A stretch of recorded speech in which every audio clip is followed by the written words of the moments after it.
Good day, everyone. This is Miss Ira. So, since there are cancellation of classes due to the Typhoon Christine, no, we will be having our online class today. Okay, so in the 21st century literature from the Philippines and the world, our previous discussion is about the continuation of Lesson 4, the 21st century literary genres. We had the Czech literature, flash fiction, six-word flash fiction, creative nonfiction, science fiction, blog, and hyper poetry. Okay, and we also had the Lesson 5, which is the context and text's meaning. Okay, so dinefine natin yung context, dinifferentiate natin yung writer's context, reader's context, and text's context. Then, nagbigay tayo ng example, which is a poem. Tinanong ko kayo isa-isa kung ano yung sa tingin yung definition or yung context ng poem na The Example by William Davis, right? So, it is about the wisdom, resilience, encouragement to embrace joy amidst hardship. Okay, so pinakita ko rin sa inyo sa ibang section yung Pag-ibig sa Tinubuang Lupa by Andres Bonifacio. Ang meaning naman noon is to strongly encourage Filipinos to join the crusade to achieve real Philippine independence. Crusade or crusade? Okay. We also had The Last Farewell by Dr. Rizal. Yun yung huli niyang ginawang tula bago siya baralin sa Luneta, no? Ito naman ay patungkol sa love and dedication for his homeland of the Philippines. Ibig sabihin ng tula niya is he is willing to sacrifice his own life to help achieve freedom and liberty for his country. Moreover, the poem describes Rizal bidding farewell to his family, friends, and fellow Filipinos as he faces his impending execution. Okay, so today we will be having the lesson 6. No, meron na lang tayong iilan na lesson sa 21st century before your examination. So let's try to see kung ano-ano pang mga lesson yon. We have lesson 6, lesson 7, creative literary adaptations with multimedia. Then lesson 8, literary adaptations with ICT skills empowerment. And lastly is self and peer assessment of a literary text, creative adaptation. So, in short, or to simply put it, we only have lesson 6, lesson 7, 8, and 9. So, 4 na lang. So, supposedly, for our lesson plan, ay discussion lang tayo kagahapon. Kaso nga lang ay nagkaroon ng cancellation ng classes. No, dapat ay matapos na natin yung 4 na lessons. Bakit po? So, I'll show you the calendar. No, so this week, it's 26. Ngayon, it's Saturday. Kahapon is wala tayong pasok, nagkaroon ng suspension because of the typhoon. Today, we will be having 26 October 26, Saturday, the online class, no, which is a video lecture. So next week, November 1 and 2, yun yung meeting natin, lahat ng may encircled na red, no, is wala ding pasok. Bakit? Kasi holiday, All Saints Day yan and All Souls Day, November 1 and 2. So next week after that, yung November 8 and 9 will be your face-to-face second monthly examination.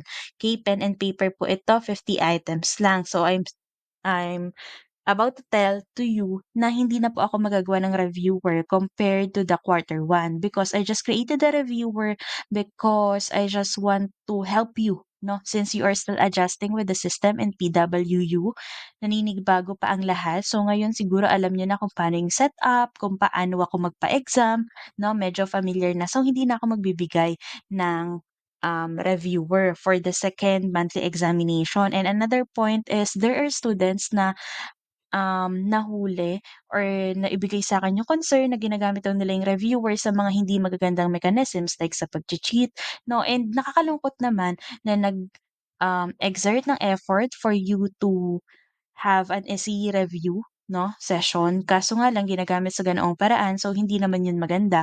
Kaya yung mga handouts na ise-send ko at naisend ko will be your reviewer for the second monthly examination and second quarterly examination. I hope we are clear on that, okay? That's November 8 and 9. That will be your monthly exam. So next week after that, yung third week naman ng November, November 15 and 16 will be Sports Fest week, no? Simula yan ng November 11 Monday hanggang dulo na ng linggo. Actually, ito ay papasok pa rin kayo of course, but in PWU kasi hindi lang tayo naka-focus sa pag-e-enhance ng mga students in terms of academic performances. Okay? So, sinusuportahan din natin ang ating mga estudyanteng atleta. Okay? So, still have to go to classes. I know, you still have to go to school rather, no? Instead, go to school and support your classmates with their sports. Halimbawa, meron kayong kaklaseng mga maglalaro sa sports fest, no? And para din sa inyo, ma-enjoy nyo, parang akad break, sports muna tayo. Iba namang aspeto ng pagkatuto. Okay? So that will be the Sports Fest week in November 11 to 16 or November 11 to 15. And then the fourth week of November will be your performance task presentation. Okay, so that's November 22 and 23. So since face-to-face natin 22, dito natin gagawin yan. So paano po yung performance task presentation ninyo? So sa mga sections na may hawak akong oral communication na subject, ang gagawin po natin is meron kasi tayo dong lesson na speech delivery. So you have to create a speech. Meron din tayong principles of speech writing na hindi ko pa nade-discuss since video lecture din ang i-share ko sa inyo, no? Again, this is for the sections that I'm handling na meron akong oral communication lang. Ang performance task natin doon is speech delivery. So, since ang hawak ko din sa inyo is 21st century, ay speech writing naman. Kumbaga, yung performance task ninyo na pag i-speech ay sa oral com ko ilalagay na performance task and yung speech mismo ninyo, yung written content, no? Yung speech writing ninyo, magpapasa kayo ng A4 size sa akin na speech ninyo, output, hard copy. I will consider that as your performance task.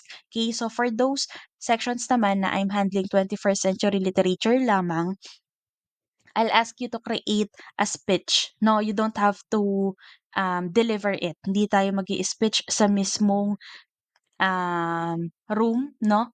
Real time. But I will also have to add another performance task. Presentation po ito at I'll just send the instructions in our GC. Okay, since you are required to have at least 2 performances per quarter, no? So, mas um, eh, bibigay ko na lang yung ibang instruction sa GC natin since it's not yet finalized kung paanong setup ba ang performance task. But one thing is for sure, it is a presentation. Okay? Hindi na siya film. Ipe-present na lang ito sa time natin during our face-to-face class. Okay? So, the next week, the last week of November, actually, according to the school calendar, na nai-send ko na rin naman sa inyo para meron kayong kopya, ang second quarterly examination niyo is November 25, 26, and 27.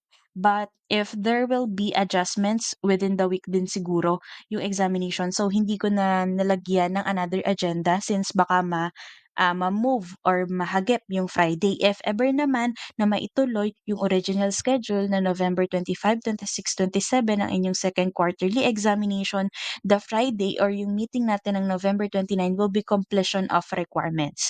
Okay? So as I've said with you before about your requirements na halimbawa Friday ako nagpagawa and 1 week lang ako tatanggap ng inyong output. Okay? So tuloy pa rin yun ha. Legit pa rin yun. Ganun pa rin yung magiging setup natin. But since nagkaroon ng typhoon, hindi ako nakapag-distribute ng activities, right? And I will send you all the activities for the second quarter as well as the deadline for it. No? Hindi yun sabay-sabay isa-submit, isang week, isang activity para hindi kayo mahirapan na nagkapatong-patong ang gawain. Okay? So kapag nag-send ako ng instructions ng activity ay mag-send na po kayo or mag-submit na para hindi maipon. Okay? So I wish or I hope we are clear on that. If you have any comments or if you have any questions, clarifications, let me know. You may send me a message via Messenger. Okay?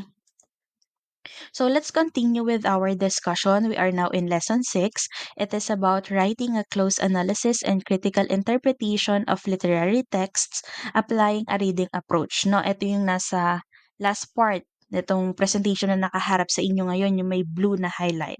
So, don't make it hard for you, no? Etong lesson 6 na lang natin is continuation lang nung critical analysis natin in terms of literary pieces. So, ano ba yung critical analysis or close analysis and critical interpretation. So, katulad lang nung ginawa natin sa poem, inaalam natin kung ano ba yung ibig sabihin ng poem na yun, kung ano ba yung gustong iparating sa atin ng author. Okay? So, dito naman, we are applying a reading approach. Ano naman yung reading approach? Pag sinabi nating reading approach, ito yung iba't ibang ways mo sa pagbabasa. Okay. So, meron kasi nagbabasa, may mga mambabasa na binabasa talaga nila word by word. Halimbawa, 2 pages, okay? Pinagbibigyan talaga nila yun ng atensyon at saka ng panahon. So, meron naman din tayong mga mambabasa na ini-skim lang or ini-scan lang. Okay, kinukuha lang nila yung summary ng text or halimbawa nagbigay ng question si teacher, binabasa muna nila yung question at saka hahanapin lang nila yung sagot dun sa tanong. Hindi na nila babasahin simula first word ng story hanggang last word. Okay, so let's try to dig deeper on that. So when we say reading approach, teachers use reading approach as one of the methods in teaching English. This approach is one way of solving students' reading problems. Students are demanded to read more to improve their knowledge and get new ideas. Inferencing, guessing, and predicting are important skills developed in reading. By reading, students will know about the difference of culture by reading across cultural understanding, and they will learn how to pronounce the words correctly.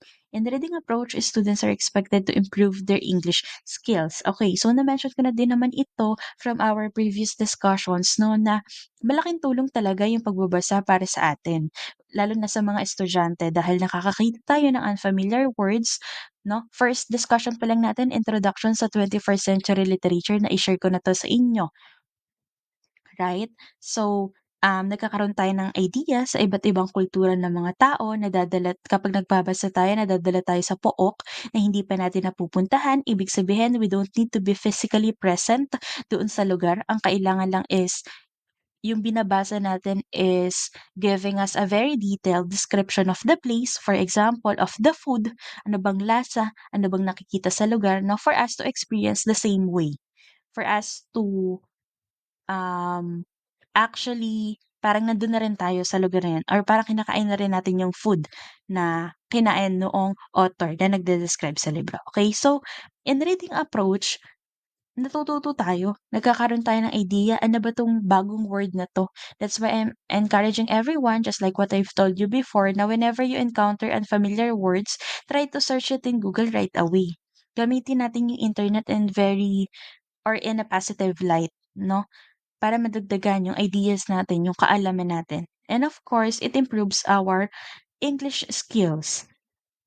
Pronunciation natin, since kapag nag-search ka sa Google, meron dong sound button na kapag kinlik mo is sasabihin kung paano ba i-pronounce yung word na yon. Okay? So we have skimming. Ano ba yung skimming? In skimming, the main idea of a text is quickly identified. The goal is to read shorter texts to extract accurate, detailed information. Skimming is done at a speed 3 to 4 times faster than regular reading. Okay, so for the exam, halimbawa, ito ang ilalagay ko. This is done at a speed 3 to 4 times faster than regular reading. Okay, so that will be the description of skimming. Okay? Moreover, people often skim when they have lots of material to read in a limited amount of time. Halimbawa, binigyan ka ng reviewer ngayon, tapos exam na kinabukasan. So, skimming pala yung ginagawa mo kapag napakarami mong material, tapos kakaunti lang naman yung oras mo para basahin yun. Okay? Some students will read the first and last paragraphs using headings, summarizes, and other organizers as they move down the page or screen. Some might also read the titles, subtitles, subheadings, and illustrations. Other people consider reading the first sentence of each paragraph. Okay? Skimming works well to find dates, names, and places. It might be used to review graphs, tables, and charts. This technique is useful when you are seeking specific information rather than reading for comprehension. Okay? So, ang daming description ng skimming. So, pwedeng nag-i-skim ka kung hahanapin mo lang yung heading or kung gusto mo lang i-summarize yung whole idea or whole story. Okay? Nag-i-skim ka din if you just want to read the title, the subtitles, the illustrations. Okay? Yung iba naman ang ginagawa nila yung first sentence lang na bawat paragraph yung binabasa nila. Okay? So kapag naghahanap ka rin daw ng mga dates, ng names, or ng places, skimming pala yung ginagawa mo kapag directly meron ka lang hinahanap dun sa story or dun sa literary piece. Okay? Please remember that skimming is useful when you are seeking specific information rather than reading for comprehension. Okay, dito naman tayo sa scanning, the second approach, second reading approach. Scanning is quickly reading a text to get the summary of it. It is a technique wherein students search for keywords or ideas. Scanning involves moving eyes quickly down the page, seeking specific words and phrases. Scanning is also used for the reader to find answers to questions. Once a student scan the document, they will go back and skim it. Extensive reading, okay, so hindi ko pala na-inex yung extensive reading, no? Pero third approach yan. So, dito muna tayo sa scanning. So, scanning pala yung ginagawa natin if we are looking for questions or we are looking for answers to answer the questions. Okay? Next is extensive reading. Okay, so this is the third reading approach.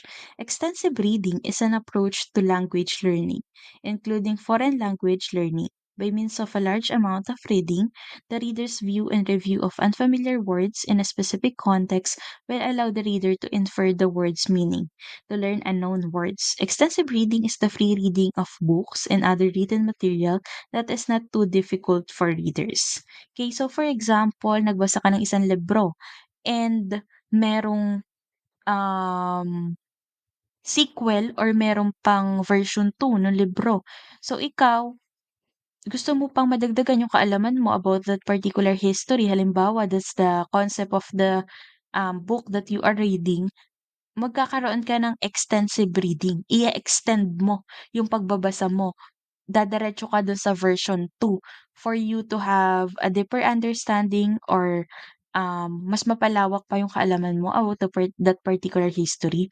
Or sinasabi din dito na extensive reading is sometimes called free voluntary reading kasi nga walang pumipilit sa'yo, it's your choice, it's your urge to read the next book or the next version of that particular book, okay?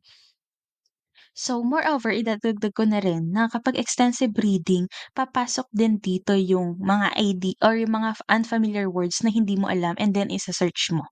Okay? So, dahil doon, nagdadagdagan din yung idea mo or nagkakaroon ka ng extended learning. Okay? And this reading approach. Okay? So, let's just generalize. We had learned the reading approach and we have three. We have the skimming. Yung skimming, ito yung 3 to 4 times yung speed than your regular reading. Okay? We have scanning. Scanning naman, ito yung if you are just looking for specific answers of particular questions. Okay. Next is extensive reading. Extensive reading naman, ito yung tinatawag din na free voluntary reading. Okay. Wherein, inaalam mo yung unfamiliar words na hindi mo naintindihan o kaya naman is nagbabasa ka ng version 2 or coordinated topic or coordinated um, concept about that book para mas lumawak pa yung pagkakaunawa mo patungkol doon. Okay, so that's our lesson 6. Is it very easy to understand? So I try to make it easier for everyone para hindi na rin mahirapan since we are just having a video lecture. But still, I'm hoping that you are watching this from the start until the end later since baka mahirapan kayo sa examination if hindi ninyo mapapanood ito. Okay? Next, lesson 7, we have creative literary adaptations with multimedia. Okay, so ano ba yung multimedia? When we say multimedia, from the word itself, multi, ibig sabihin multiple, hindi lang iisa. No? Three or more. Media, ito yung ginagamit natin halimbawa, laptop, cellphone, tablet, TV, no? Sa educational field, we are also using computers, we are using projectors. Okay, those are just some examples of media. When we say multimedia, it is an essential avenue to transform unique adaptations of a literary, thus making learning outputs interesting and productive. To have a creative adaptation of literary genres, the following concepts have to take into considerations. So kapag sinabi nating multimedia, halimbawa sa school, pag nagpe-present ako ng lesson, di ba I'm using projector or yung PowerPoint presentation natin is may pictures. Okay? So, hindi lang text. Sinasamahan ko ng minsan GIF or pictures or minsan videos, no? Para mas maintindihan ng mga estudyante yung dinidiscuss or para mas makuha ko yung attention nila, yung interest nila para makinig. Okay, so multimedia and its concepts. A multimedia is an electronic application used to teach lessons or to further educate learners on a particular topic. It is a presentation of material that uses both words and pictures in a combination of text, voice, picture, or video.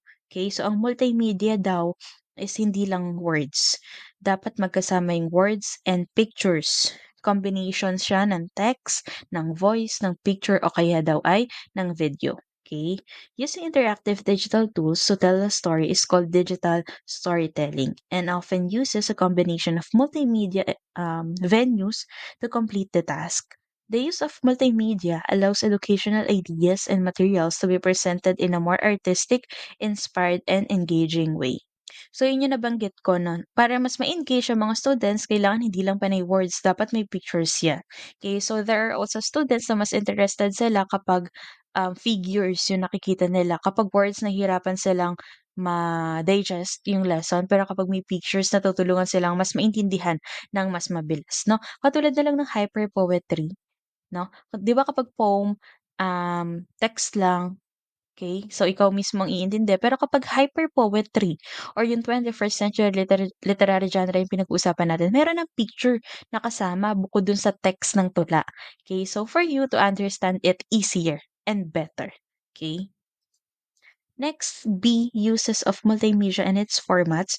So there are many uses of multimedia for a deeper understanding of a lesson. Audiobooks are ideal for second language learners. Okay, so sino yung mahihilig mag-TikTok dito?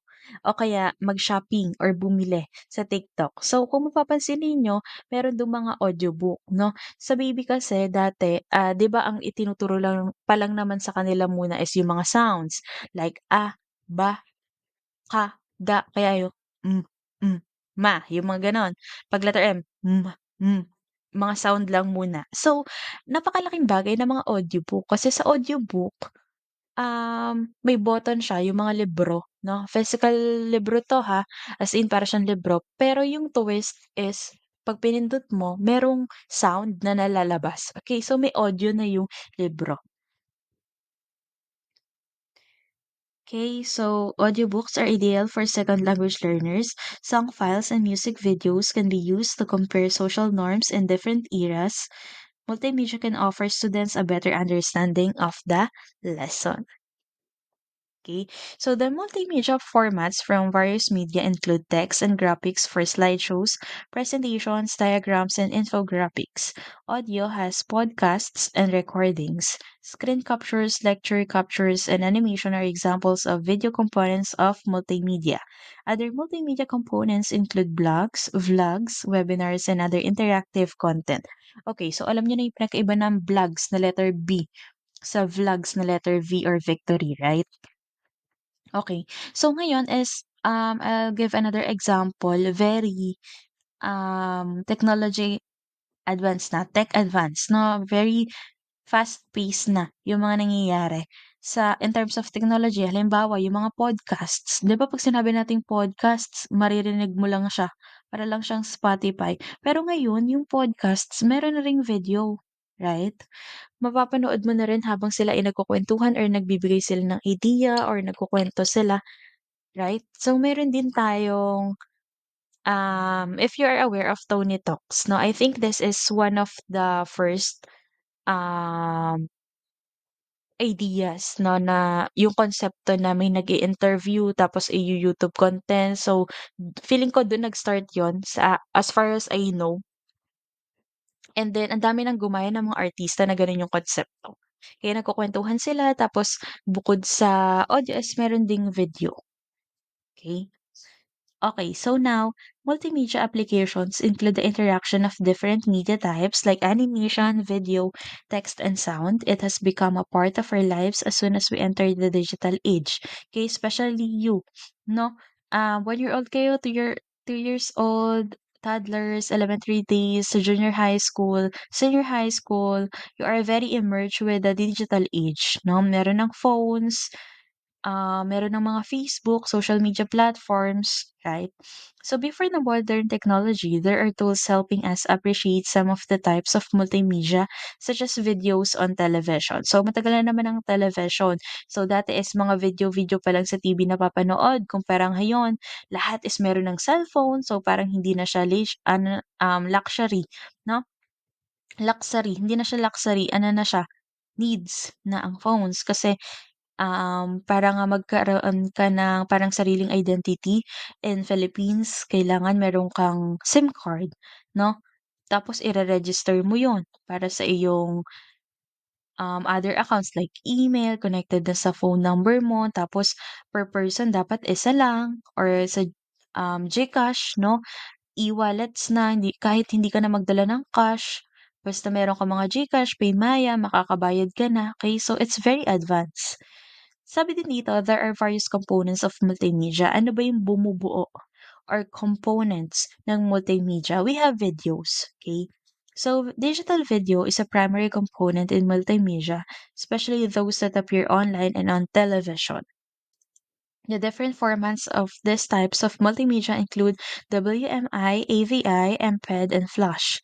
Some of these formats are better than others because they load faster and can be viewed or loaded using different platforms and operating systems.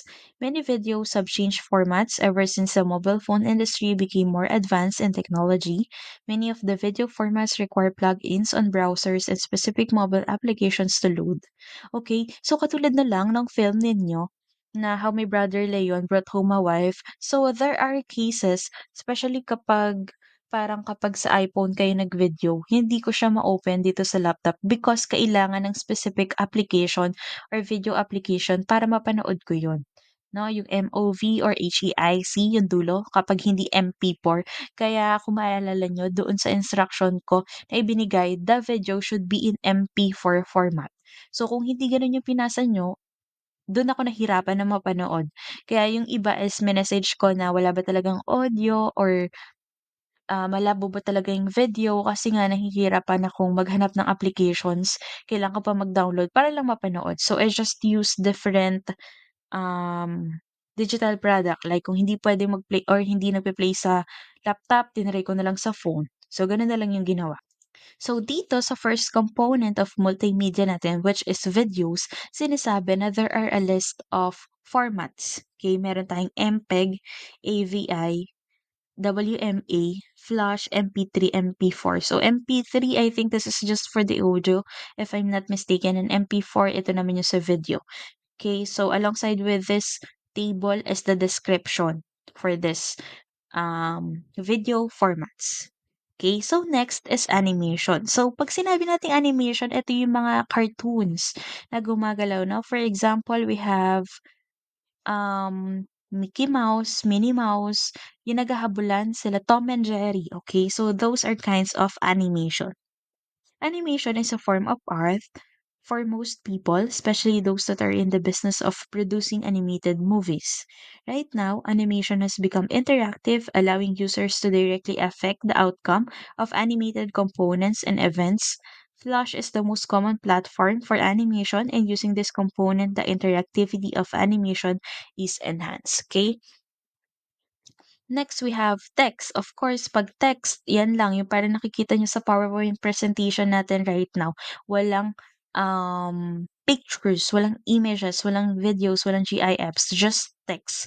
Plainly text lang, yung mga letters, yung mga numbers na yan. Okay? So, text has always been and will always be the most common among the types of multimedia components in different applications. Okay? Dahil ito ay nung kopong-kopong patong text, ito ang pinakauna. No? Text in combination with other media components can make any application more user-friendly. By using text, interactivity is increased. Text elements are particularly important for accessibility purposes. Users of an application need to input text for the system to identify them.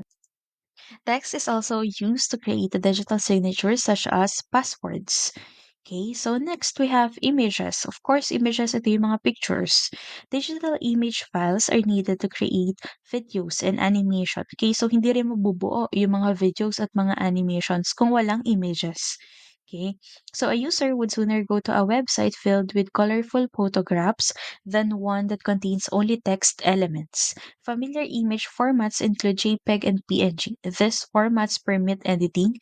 Images are created by graphic designers using various softwares. Okay, the next one or the fifth one, the last one is the audio. Voiceovers comprise a tremendous number of the types of multimedia components. Audio files include background music and special effects. Any audio in an application is designed to improve a user's experience. Okay, so before we proceed with the characteristics of multimedia, let's just generalize what are the components of the multimedia. Again, we have five. We have videos, animation, text, images, and audio. Okay, so characteristics naman tayo. Paano ba man natin sasabi na yun ay multimedia? Okay, though, so this can be used in the presentations, making them more fun and interesting. Okay. Next is multimedia presentation has various viewing options such as projector or a media player and the like. Next, you can also download a multimedia presentation or play it live. Next, the technology of multimedia can also be used to make the information be conveyed more easily to the user. Next, multimedia technology has improved the learning experience by combining various forms of media together. Okay, so one of the major goals kasi ng multimedia is for the students. Okay, this dedicated for the students to make it easier for them to understand the lesson, to be engaged, or to be interested in the lesson, no? D, next is benefits of using multimedia. Ano ba yung mga advantages? Ano ba yung makukuha natin sa multimedia? Ano ba yung mga magagandang dulot or nagagawa nito sa atin? So, digital storytelling allows students to improve their knowledge about a specific subject and increases skills such as writing, researching, and reading. Then, using multimedia improves a learner's overall academic performance. In particular, multimedia in the classroom is used for self-directed learning or SDL. Okay, so nung time na may pandemic, I believe you are given modules for you to parang self-paced learning module, no? Ikaw na bahala kung anong time mo babasahin, basta kailangan is makapagpasa ka on time ng mga activities, right? So, with the help of multimedia, natulungan din tayo sa part na yun. Okay. Next, students manage their time and assess what needs to be included in their learning activities. This style of learning is used mostly with older students who already know how to manipulate many of the multimedia venues available to them.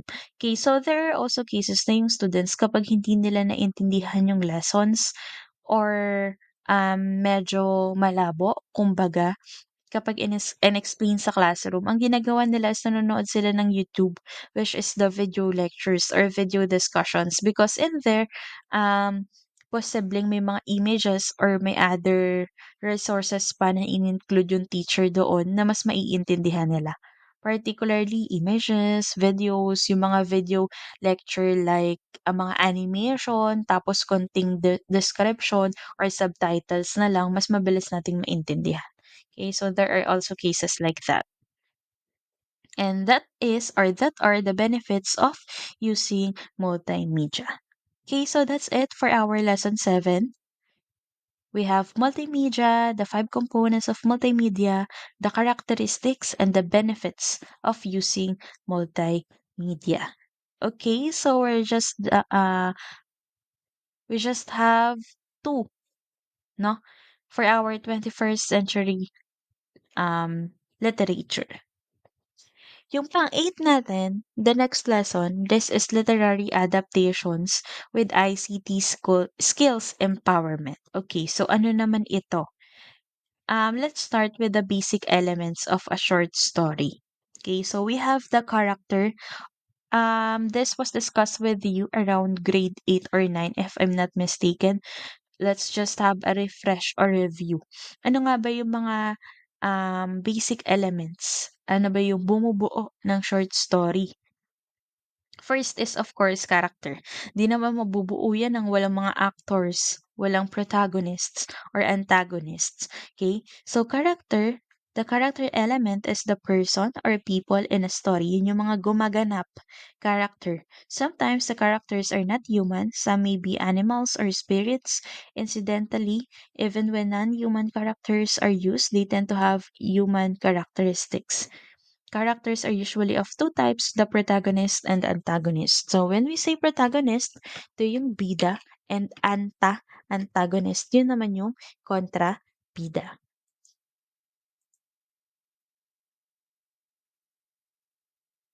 Okay, the protagonist is the main character. He or she is in conflict with another character who is known as the antagonist. Okay, so yung protagonist daw or yung bida ay laging kaaway or laging may problema doon sa antagonist or doon sa kontrabida. An example of a protagonist and an antagonist are Superman, the protagonist, and Lex Luthor, the antagonist. Okay. So si Superman isa siyang example ng bida at si Lex Luthor naman is isang example ng kontrabida or antagonist.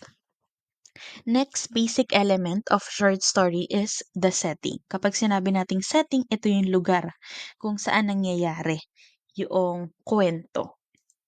The first important element of a short story is the setting. The setting refers to the time and place that the event or events in the story take place. Third is the plot. The plot refers to the flow of events in the story. Essentially, the plot refers to what is happening in the story. So, yung plot yun yung ganap, no? Yung flow of events. The fourth one is the conflict. The conflict or complication refers to the tension, the fight, or the struggle between the various characters or forces in the story. This actually gives fuel to the story and influences its flow. Example is its plot. Without the conflict, then you have no story. Okay, so lagi namang may problema, no? Lagi namang may nilulutas na problema sa isang kwento. Lagi may pagtatalo yung protagonist at antagonist, yung bida at kontrabida, tas kailangan masolusyonan nila yung problema, no? Yung mga kwento na naipagpalit yung anak, no? Magkaibang anak yung nakuha. What else? Inabuso nung bata tapos maghihigante. Okay, so ang conflict is yun yung tension, yun yung problema, yun yung away halimbawa. Kung walang conflict, kung walang pagtatalo, kung walang problema, di ibig sabihin walang storya, okay. So in, most cases naman sa isang storya lagi niyang merong, paglutas ng problema, okay. So kung walang gano'n, hindi yun story, siguro ibang konsepto naman ang tawag dun, okay. So for us, for the readers, for the listeners to have lessons or to kumbaga to relate their own stories with the imagination or with the imaginative story. Okay, so para makapulot din ng aral. Halimbawa nangyari sa totoong buhay mo, yung dun sa binabasa mong kwento, no? So you can get um learnings from that, you can get tips kung paano ba i-cope up yung ganong klaseng sitwasyon kung halimbawang parehas kayo ng nararanasan, okay. The fifth element is climax. The climax is the most exciting part of a story. It is when the conflict is about to or is getting resolved.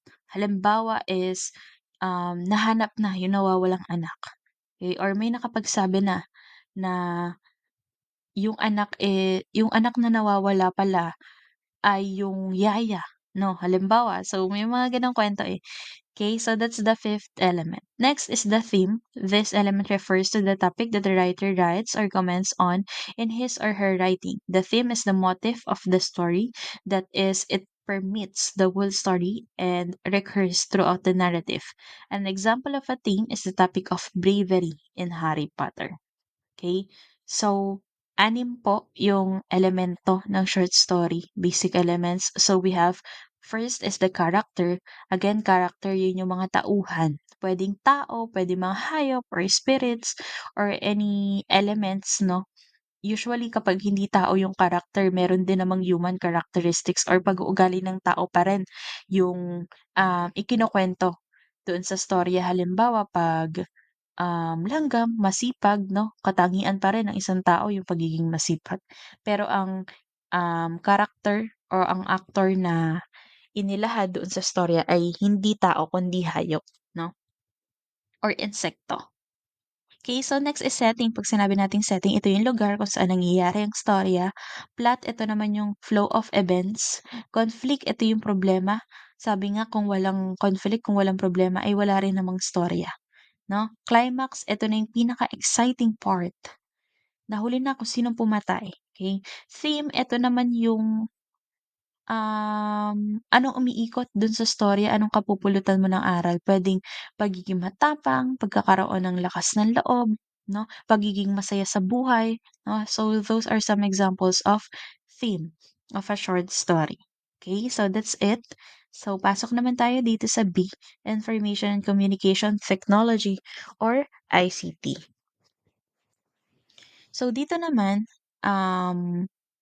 ICT refers to all the technology used to handle telecommunications, broadcast media, intelligent building management systems, audiovisual processing and transmission systems, and network-based control and monitoring functions.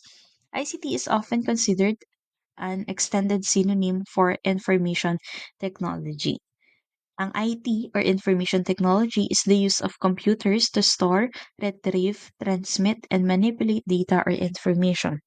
IT system is generally an information system, a communication system, or more specifically speaking, a computer system, including all hardware, software, and peripheral equipment operated by a limited group of users. Then ICT skills are about understanding and applying a range of computer programs, software, and other applications. This include word processing, spreadsheets, databases, presentations, and search engines. Okay, so pag sinabi nating software, yun yung mga nasa loob, hindi natin nahahawakan. Hardware naman, ito yung mga nahahawakan natin. Halimbawa, yung mouse, yung CPU, software, yung nasa loob nun. No, yung mga digital na we can physically touch. Okay? Or there's no physical aspect. Okay, tapos ICT skills are being manifested if you can do the following: type or encode your document, bring out your best writing using MS Word processor, manipulate numbers and data for computation, discover and connect to data, analysis using MS Excel number processor. Next, generate slides for presentation. Design professional presentations using MS PowerPoint slide presentation.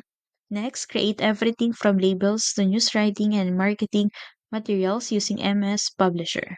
Next, copy or Control C and paste or Control V any items from internet, images man yan, video clips, music, and be able to embed them in your outputs. Next is cite sources on any imported images, video clips, music to avoid plagiarism. Next is manage browsing websites. Okay, so these are ICT skills or yung kakayahan mo in terms of information and communication technology. Kung meron ka kung may hindi mayroon, kung marunong kang magawa ng PowerPoint using yung MS PowerPoint, no? Ibig sabihin meron kang skills or meron kang kakayahan in terms of information and communications technology.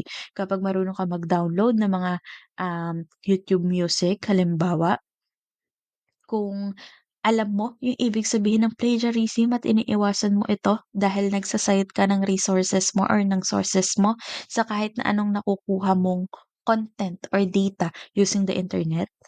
Okay, what else? So, kung marunong ka mag-encode or mag-type ng document using MS Word, ibig sabihin meron kang skills in terms of ICT. What else? Save any files with appropriate file formats and associate yourself as a techie person, one who has smart and clever ways of manipulating computer and other related gadgets. Okay, so ano po ba ang bumubuo or components ng ICT? Okay, so the term information and communication technology is generally accepted to mean all technologies that combined allow people and organizations to interact in the digital world. Okay, so I included a photo here of what are the components of ICT. Okay, so we are done with our last lesson, lesson 9, self and peer assessment of a literary text, creative adaptation. Okay, so ito naman is Tandaan niyo yung pinagawa ko sa inyong evaluation sa film ninyo that I asked the group director to evaluate the rest of the group members 'no, para yung peer and self-assessment. Pero hindi kasama yung self kasi nga ang pinag-grade ko sa group director is yung assistant director, right? So dito 'pag sinabi nating peer and self-assessment, ini-evaluate mo yung peer or mga kaibigan mo, kagrupo mo, colleagues mo, yung kabilang sa grupo ninyo halimbawa, and self of course sa sarili mo, okay. So ano nga ba ang kahalagahan ng peer and self-assessment? So as a student, it is important that one must know how to do peer and self-assessment. Here are the reasons according to the University of Reading. First, it encourages you to take responsibility for your learning by encouraging engagement with assessment criteria and reflection of your own performance and that of your peers. Through this, you can learn from your previous mistakes, identify your strengths and weaknesses, and learn to target your learning accordingly. So, sinasabi dito na kapag marunong ka daw mag-evaluate ng sarili mo, halimbawa in terms of your academic performance, ibig sabihin nun, meron ka ring kakayahan malaman kung saan ka mahina at kung saan ka magaling. Okay. So, of course, para makapag-focus ka dun sa hindi ka masyadong magaling, mas bigyan mo ng atensyon, mas bigyan mo ng oras, mas bigyan mo ng panahon para gumaling ka rin dun sa aspeto na yon. At dun naman sa aspects na magaling ka na, puwede mo rin siyang mas pagtuunan pa ng pansin para mas gumaling ka rin sa aspeto na yun, okay. So, yung importance ng peer and self-assessment and is for us to be aware of what are our strengths and weaknesses and for us to take actions out of it, okay. The second one, it makes you more active in your learning, which in this way, it can help to change the perception that learning is a passive process whereby students simply listen and absorb information for the sake of compliance. Okay, so sinasabi dito, halimbawa sa pag-aaral. So, hindi ka lang naman pumapasok para makapag-comply, para makapagpasa lang ng requirements kasi you're expecting na kapag nagpasa ka na, ibig sabihin is papasa ka. No? I receive actually a concern about this one. So, si student, 'di ba nung quarter 1, I'm always reminding everyone to pass your missing outputs. Nag-PPM pa ako sa bawat estudyante na eto yung kulang mo. Halimbawa na mag-chat sila sa akin, view ko talaga yung grading sheet and I reply to them what are their missing activities. And then, nung nalaman na nila kung ano yung mga kulang nila, so nakapagpasa sila. Ibig sabihin nakumpleto yung mga missing activities. And then I showed them the grade and this student asked, politely naman or hindi naman talaga actually directly sinabi sa akin, kinoment lang nung isa niyang kaklase na, "Ma'am, bakit ganito po yung grade ni student?" Eh, kumpleto. The word is kumpleto naman daw po siya. Okay, so papasok dito yung compliance 'no, hindi porket, nakapagpasa ka ng lahat ng activities, nakapag-exam ka is mataas na yung makukuha mong scores because we are evaluating your outputs 'no. Yung pagpapasa mo actually ng late output is may deduction na pong kasama yan. Why? Because we have 3 months or more than 3 months in the first quarter. So yung pinagawa kong activity 1 until the last activity, no, halimbawa pinagawa ko in the second week of our class, ipinasa mo lang after 3 months. Okay? So basically sa ibang teachers is hindi natatanggapin yan because you are definitely late, no? Kung ano mang reason mo or halimbawa na lang naaksidente ka, yun talagang kailangan ng 3 months for you not to comply or to submit your requirements on time, siguro yun medyo acceptable. But I see you in every class 'no, kung hindi pa kita mine-message ay hindi ka pa magpapasa ng missing output mo, again, hindi ibig sabihin na nakapagpasa ka is mataas na yung makukuha mong score. We as teachers, we evaluate your activities, tinitingnan namin kung na-gets mo ba yung lesson, kung nasagot mo ba ng tama yung mga tanong or kung yung mga sagot mo ba is galing sa'yo o baka kasi kopya lang sa classmate o kaya naman is search lang sa Google 'no, fini-figure out namin 'yan, ina-assess namin yung bawat activities ninyo.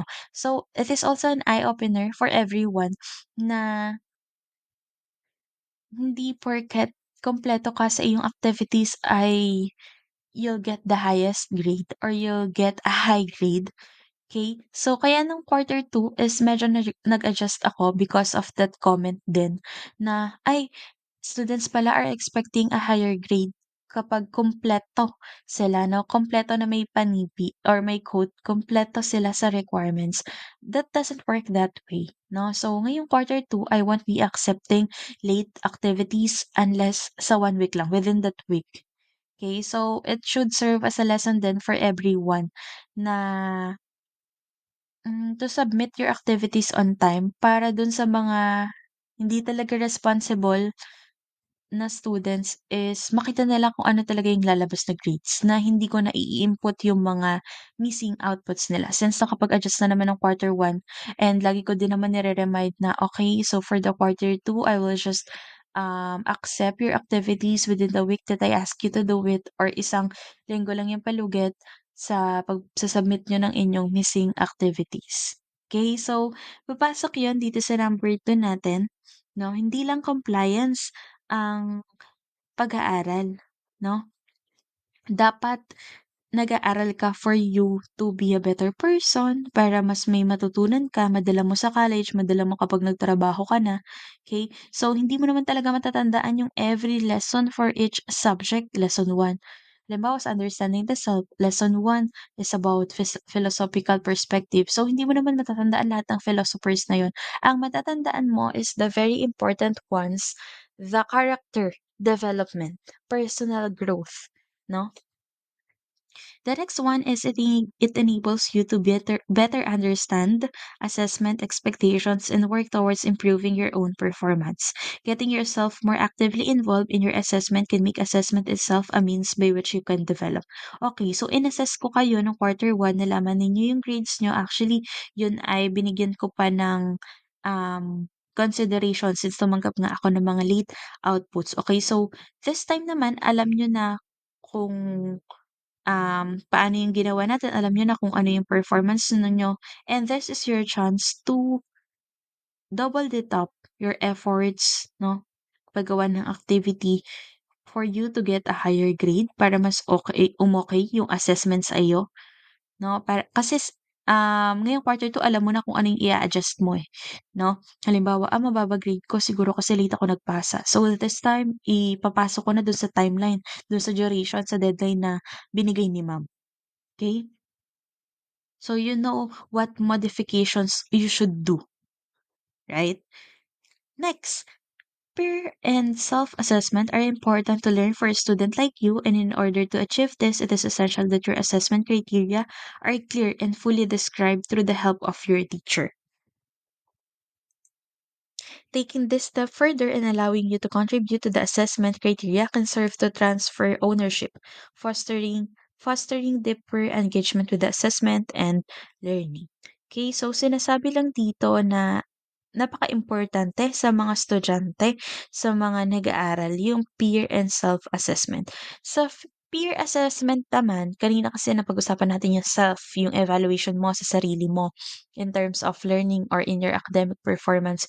Yung peer naman, I think ito ay papasok para maimpluwensyahan ka to do better. For example, yung group of friends mo are very, coordinated or very compliant, very active in terms of your ACADS. So, nakikita mo sila na ganito yung performance nila kaya ang evaluation sa kanila ng teacher is ang grades is 95 or meron pang 98, 99, 'no? So, it could be a good influence for you in a positive light, in a positive manner to also be that kind of student, 'no? For you to be inspired with their attitude in learning. Yung efforts nila baka since alam mo kung paano sila na evaluate is apply mo rin sa sarili mo para yung assessment or evaluation sa'yo in the quarter two would improve, 'no?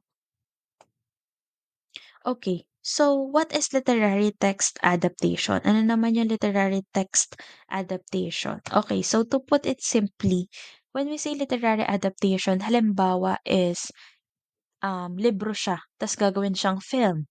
Okay, so that's the simplest explanation for literary adaptation. Sabi dito, it is a process of adapting a literary source, for example, novel, short story, and poem, to another genre or medium, such as a film, stage play, or video game. It involves adapting the same literary work in the same genre or medium, just for different purposes. For example, to work with a smaller cast in a smaller venue, or on the road for a different demographic group, such as adapting a story for children. Personally, a good example of this is Hanayori Dango, a manga series written by Yoko Kamiyo.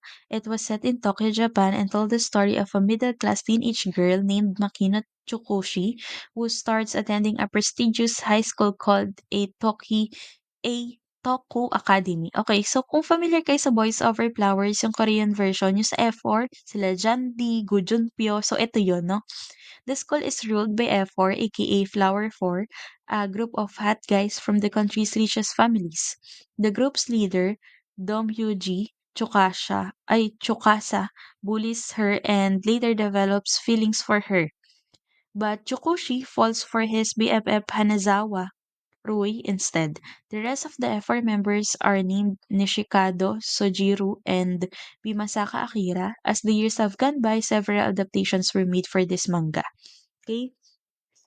So, yung palang kwentong yun ay nagsimula sa manga lang, okay? Ibig sabihin, para lang siyang, libro, literary piece, 'no? Tapos nagawa siya or nagkaroon ng literary adaptation, naging film siya, okay? Actually, ito ay patok na patok na hindi lang sa Japan nagkaroon ng film version, 'no? Noong 1996, ang title ay Hanayori Danko, country of origin ay Japan, 'no? Nagkaroon sa Japan. Noong 2001 naman, nagkaroon sa Taiwan, which is called Meteor Garden.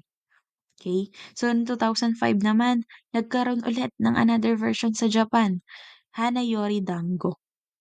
Yun pa rin yung title. Next, noong 2009, ito yung napanood ko, no, sa Korea, yung Boys Over Flowers.